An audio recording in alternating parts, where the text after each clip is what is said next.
కాశీబుగ్గ టౌన్లో ఒక ప్రైవేటు వ్యక్తి వెంకటేశ్వర దేవాలయాన్ని కట్టాడు.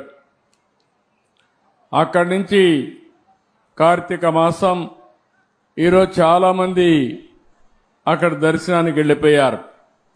కనీసం ఆయన చేసినప్పుడు పోలీసుకు కూడా చెప్పలేదు. చెప్పుంటే పోలీస్ ప్రొటెక్షన్ పెట్టి ఎక్కడికక్కడ కంట్రోల్ చేసేవారం. అది చేయని దానివల్ల 9 మంది తొక్కిడికి గురయ్యి చనిపోయే పరిస్థితికి వచ్చారు. 5 మందికి ఇంజరీస్ కూడా అయినాయి. ఇది చాలా బాధాకరం. నేను ప్రతి ఒక్క ప్రాణాన్ని కాపాడుకోవాలని అనేక ప్రయత్నాలు చేస్తూ ఉంటే కొంతమంది ప్రైవేటు వ్యక్తులు ఇలాంటి కార్యక్రమాలు చేయడం చాలా బాధాకరం. దీన్ని నేను చాలా తీవ్రంగా ఖండిస్తున్నా. రాష్ట్రంలో అందరికి కూడా విజ్ఞప్తి చేస్తున్నా, మన ప్రాణం చాలా ముఖ్యం. ప్రాణాలు కాపాడుకోవాలంటే మనం కూడా ఒక బాధ్యతగా ఉంటే తప్ప ఓసారి వెళ్ళిపోవడం, ఎక్కువ మనుషులందరూ సమీకరణ కావడం, అక్కడ స్టాంపేడ్ జరగడం, ఇలాంటి దుర్ఘటనలు జరిగేదానికి దోహదం చేసే పరిస్థితి వస్తూ ఉంది.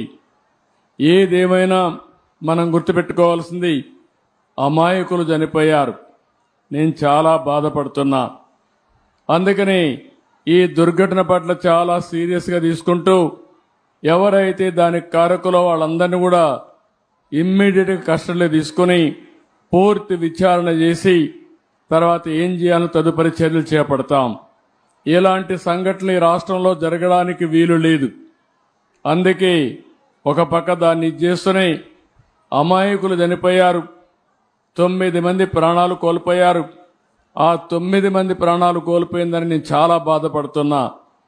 ఏ ఒక్క వ్యక్తి చనిపోకూడదనేది నా భావన. ప్రాణం విలువైనది. అలాంటి ప్రాణాలు పోగొట్టుకున్నప్పుడు మనం కూడా బాధ్యతనే ఇది చేయాల్సిన అవసరం ఉంటుంది.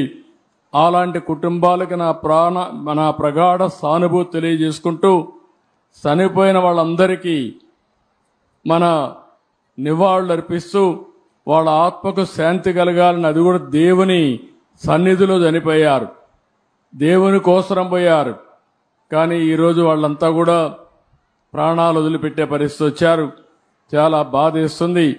ఏదేమైనా మనం అందరం నిమిత్త మాత్రం. ఓసారి సంఘటనలు జరుగుతాయి. జరగకూడదని ఎన్ని ప్రయత్నాలు చేసినా కొన్ని సంఘటనలు జరుగుతున్నాయి. నేను ఆ విషయాలను కూడా మీతో మళ్ళీ మాట్లాడతాను.